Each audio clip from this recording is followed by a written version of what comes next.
सकुते, तू अशी धावत का होतीस? लय घाबरल्यावानी दिसतीस. काय झालं? कोणी मागं लागलं आहे का?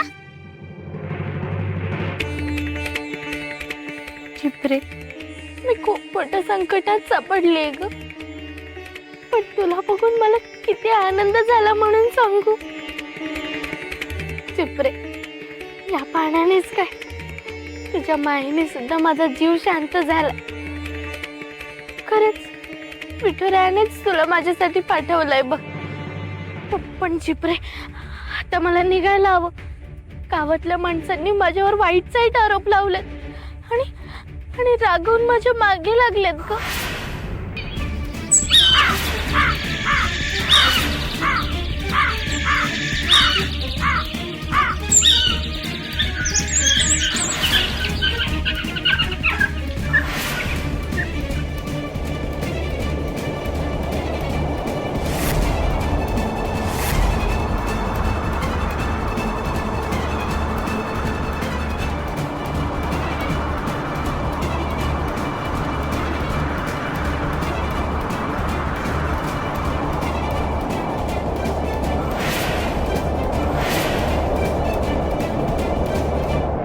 चिपरे, हा वारा, हे पक्षी, काहीतरी अभद्र घडणार आहे असं मला वाटतंय.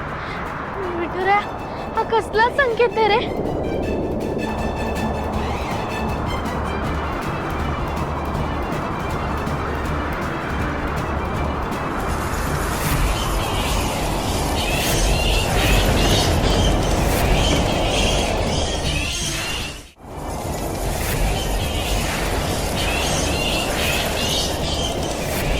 चिपरे, चिपरे, तू जा लवकर, लप कुठेतरी जा.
अरे काय बोलताय काय तुम्ही?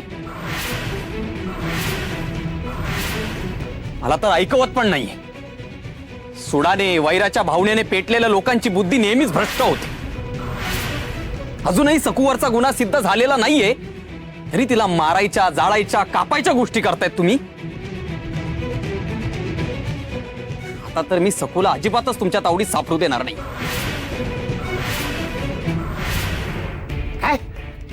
काय बोलताय काय दिगुशेठ? आणि तुम्ही असं बोलूच कसं शकता? म्हणजे याचा अर्थ तुम्ही सकुताईंना दडवून ठेवलं, म्हणजे माझी पोरं कुठं आहे हे तुम्हासनी माहित असणार. सांगा किती गुशेट.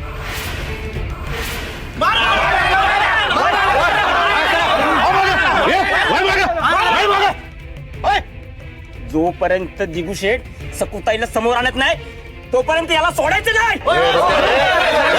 आधी ह्याला बांधा, हातातून सुट्टा कामा नये. दोरी आणा आणि चांगला याला झाडाला बांधून ठेवा.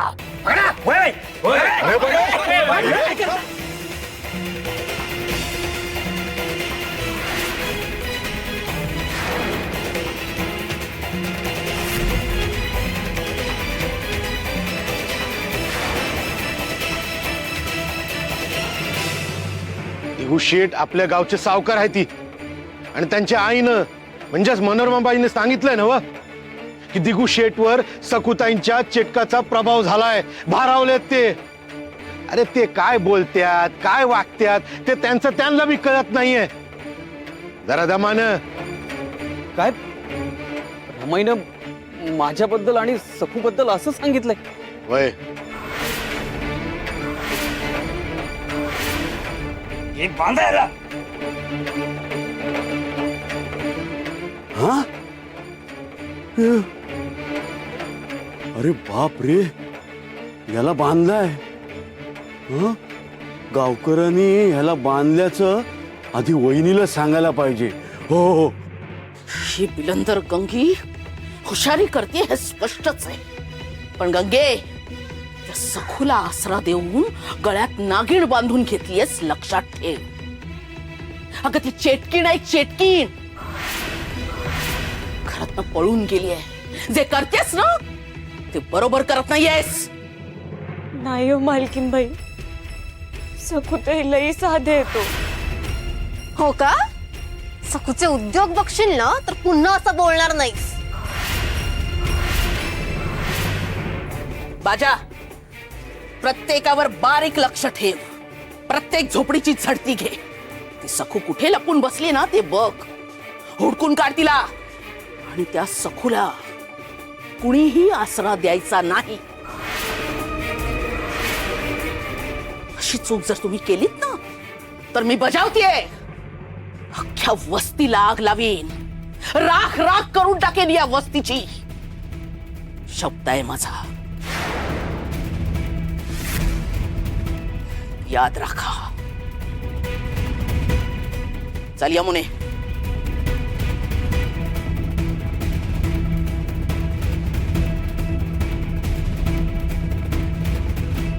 विठुराया, ह्यो काही न्याय झाला का र? अरे तुझ्या सच्च्या भक्ताच्या माग मारेकरी लागलेत. सखूताईंच्या हक्काची माणसं त्यांची वैरी झालीत, तरी मी तू काय बी का करत नाहीस? का माझ्या निरागस प्रेमळ सखूताईंच्या माग लागलेत सगळे? बिचारी एकटी पडली रे तुझी सखू. कुठेस तू विठुराया? कुठेस तू विठुराया?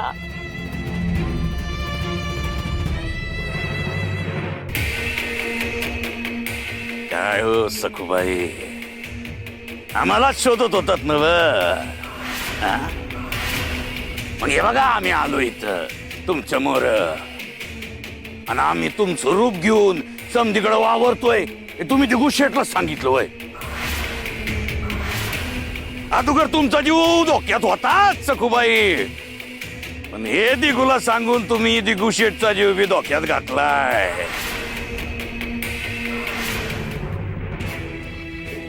ज्याला ज्याला सत्य समजलंय या प्रत्येकाचा जीव आम्ही घेणार, सोडणार नाही कोणाला. काठ मारून ठेवा. जिप्रे, बरं झालं बाबाजी यायच्या आधीच तू लपलीस. आता तू तिथेच लपून राहा. अजिबात पुढे येऊ नकोस.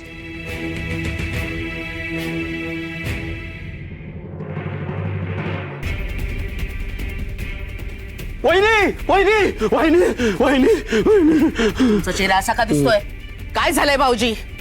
अजून काही झालेलं नाहीये, पण केव्हाही अनर्थ होईल. हो वहिनी, गाववाल्यांनी दिगूला धरून बांधून ठेवलेलं आहे आणि ती सखूही सापडत नाहीयेत. त्यामुळे गावकरी फार भडकलेले आहेत. आता तो सगळा राग आणि तो पुढे काही बोलू नका. तुमचं तोंड सदैव अभद्र आणि वाईटच बोलत असतं. पण दिगू माझा मुलगा आहे आणि मी जिवंत असेपर्यंत कोण दिगूला काय करतंय ते मी बघतेच.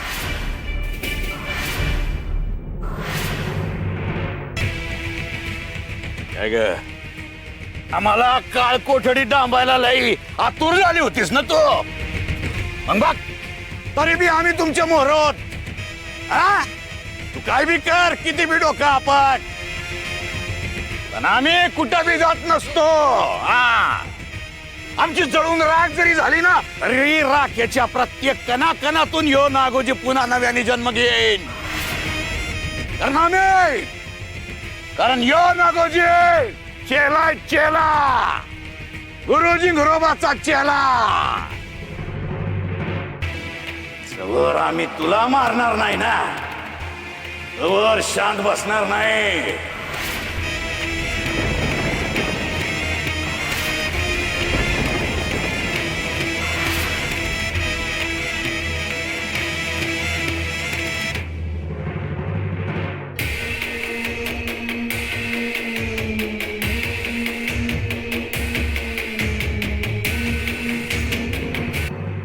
ओ सखूबाई, कोणाला शोधताय? हा, तुमच्या जोडीनं मारायला कोणाचा जीव तडफडतोय? हा, कोण आहे? सांगा कोण आहे? अरे कोणाचा जीव वर आलाय? कुणी दडून बसलाय का? ओ सखुताई, बोला की. बाबाजी, अहो मी तुमचं काय वाईट काय केलंय? लोक जेव्हा तुम्हाला मारत होते तेव्हा मीच त्यांना अडवलं, तुमचा जीव वाचवला आणि तुम्ही माझ्याच जीवावर उठलात. योच तुझा ताटकणा मला मोडून काढायचा आहे. म्या वाचवलं. अरे पण त्या आधी संकटात कोणी पाठवलं? तूच ना? हा? नाही. समजा लोकांना भडकवून मठामध्ये कोणी पाठवलं?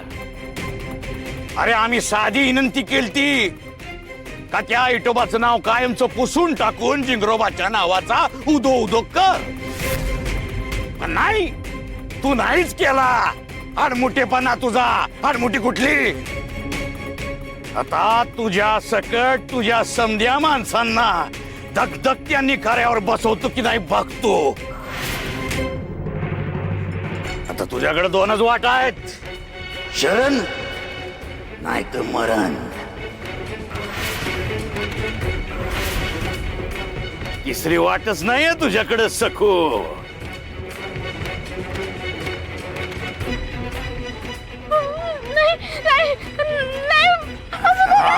सकू बद्दल गैरसमज होतोय.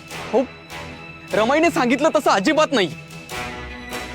माझी सकू ही चिटकीण नाहीये आणि मलाही तिनं भारलेलं वगैरे तर अजिबात नाहीये. हो, माझी सकू हे काही वाईट गोष्ट करत नाही.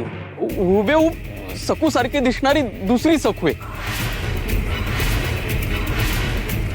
आणि तीच हे सगळं करते. हो पाटील, माझी स्वतःची खातर झाली आहे म्हणून सांगतोय. जे काय घडतंय ते दुसऱ्या सकूमुळे घडतंय. ऐका माझं. अरे आम्ही काय मूर्ख वाटलो का तुला? दुसरी सकू. पाटील, तोंडाला येईल ते बोलतोय हा. आणि काय रे, दुसरी सकू काय आभाळात नाही येईल का? हो नाही, तुम्ही नीट ऐकलं नाही भास्कर बुवा. सकू आबाळातून कशी पडेल? हो, ती दुसरी तिसरी कोणी नाही तर.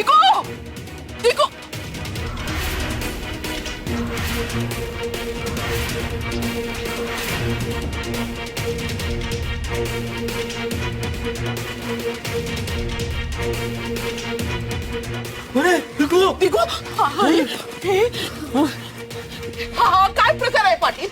मी तुमच्या पुढे पदर पसरून दिगूला माझ्या ताब्यात द्या असं म्हटलं. मनापासून विनंती केली होती तर तुम्ही उलट त्यालाच असं बांधून ठेवलं.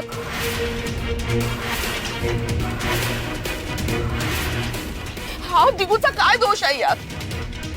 सोडा त्याला. हो पण तो सकूचीच कड घेतोय ना, मग त्याला कसं काय सोडणार? अहो मी सांगितलं ना तुम्हाला, त्या सकूनं चेटूक केलंय याच्यावर, मारलंय याला, म्हणून हा असं वागतोय. हो पण तोच नाकारतोय. तो म्हणतोय काही भारलेलं वगैरे नाही. भूत पिशाच्यानं बांधलेला माणूस म्हणतो का मला पिशाच्यानं धरलंय म्हणून? हो, त्याला स्वतःलाच काही उमगत नसतं, पण आपल्याला बाहेरनं बघणाऱ्यांना कळतं ना सगळं. दिगूनं याआधी हे असलं सोंग कधी घेतलं होतं का? हा असा गुडघ्यापर्यंत धोतर नेसून इथे आलाय का? कारण त्या चेटकिडीनं चेटूक केलंय याच्यावर, भारलंय याला म्हणून. हो, भारलेलं असेल किंवा नसेल, पण आम्ही त्याला सोडणार नाही, ही काळ्या दगडावरची रेग आहे. भास्कर बुवा, उगाच वहिनी समोर शिरा ताणू नका. या माऊली समोर हे असं बोलताय, लक्षात असू द्या. अहो गजा भाऊ, माझी 2 पोरं तुमच्या सुनेनं पळवली. अहो आमचं आयुष्य बरबाद झालं, ते तुम्हाला दिसत नाही वय. ती माऊली दिसते तुम्हाला, हा ना? म्या कोण आहे? म्या भी माझ्या मुलांची माऊलीच आहे ना. तुमच्या चेटकीन सुनेनं आमची मुलं पळवली. अहो मग तुम्ही तिला धरा ना, नाही कोण म्हणतंय? मी तुम्हाला आधीच सांगितलं होतं ना, तुम्ही तिचं काय हवं ते करा. तिला मारा, सोडा, कापा, जाळा, काहीही करा. अहो पण माझ्या दिगूला का भाजलंय? अगं काय बोलतेस काय तू रमाई? अरे तुमचा सगळ्यांचा गैरसमज होतोय. सकूने हे सगळं केलंय असं तुम्हाला जे वाटतंय ना, त्याला संशय म्हणतात. संशय. आणि अजून सिद्ध झालेलं नाहीये, ध्यानात घ्या. तेव्हा तुम्ही मला काय, सकूला काय, कुणालाही शिक्षा करू शकत नाही. दिगू, त्या बायकोची बाजू घेणं जरा थांबव. अगं रमाई, तुझ्या या मूर्खपणामुळे सगळं आमच्या अंगाशी येतंय. नाही, आम्ही ह्याला बिलकुल सोडणार नाही. पाटील, तुम्ही उगाच मऊ होऊ नका. ओ सखू यायला हवी असेल तर यांना सोडून चालणार नाही. तर नवऱ्याला बांधलं म्हटल्यावरती झटकत येईल. हो नाही नाही, ती स्वतःहून पुढे नाही येणार. सगळ्या गावाला धडा शिकवणार, सगळ्यांचा हिशोब चुकता करणार. आणि आता तुमची पाळी येणार आहे. हे सगळं करताना जर राहू माझ्या मध्ये आले तर मी त्यांना पण मारून टाकीन. ती तर माझ्या दिगूला जिवे मारायला निघाली. हो हे बघा, भास्कर बुवांच्या दाव्यात तथ्य आहे. आम्ही दिगू शेटना नाही सोडू शकत. सकू सारख्या गुणी आणि सात्विक मुलीच्या बाबतीत समजे किती वंकाळ बोलतायत. म्हणजे ही टवळी येईपर्यंत दिगूला असंच बांधलेलं ठेवणार? अगं पण ती नतद्रष्ट तोंड काळा करून गेले तरी कुठे?